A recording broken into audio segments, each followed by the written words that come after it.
দেশনেত্রী বেগম খালেদা জিয়াকে, আমাকে এবং ভাইস মার্শাল আলতাফ চৌধুরী সাহেবকে আজকে মামলা থেকে আমাদেরকে খালাস দিয়েছে বা অব্যাহতি দিয়েছে।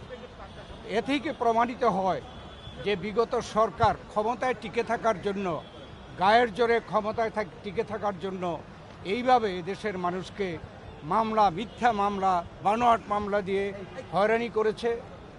আমরা কারাগারে গিয়ে হাজত খেটেছি।